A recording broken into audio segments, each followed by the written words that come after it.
What's good, what's popping? Welcome back to my channel, smart_always. So today is wash day.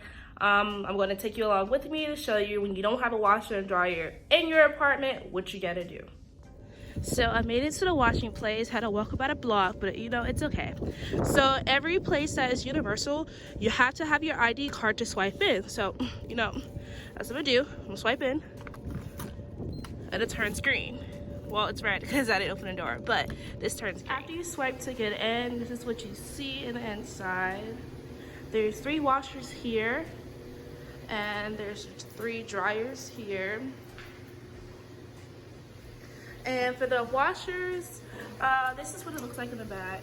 And then if you don't know how to wash your clothes, they have instructions here to know how to do this one. This takes quarters and it takes swipes. And then over here, they also have how to get stains off. And this is how they do the swipe system. Over here is all of my stuff that I take with me. That is my cart and my hamper. That is my bag that I usually keep stuff like food, drinks or stuff, which I have with me today. My jacket to have on. And then over here, this is what I wash with. Detergent, fabric softener, beads, and the dryer sheets.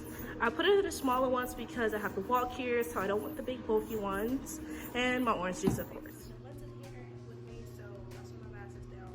While I wait for my clothes to get done, I like to catch us some sports. So that's what we're gonna do.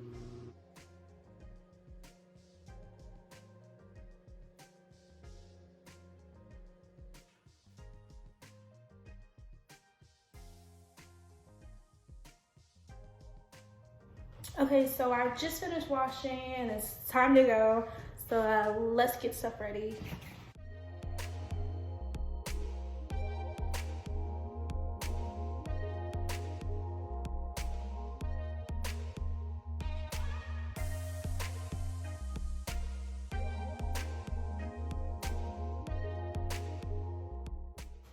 My cart is nice and together. See, it's there. So I'll see you back at my apartment. So I just got back to my apartment. It was starting windy, got a little cold, but it's okay. Did that little vlog, now I'm back. But make sure y'all tune in to the next video.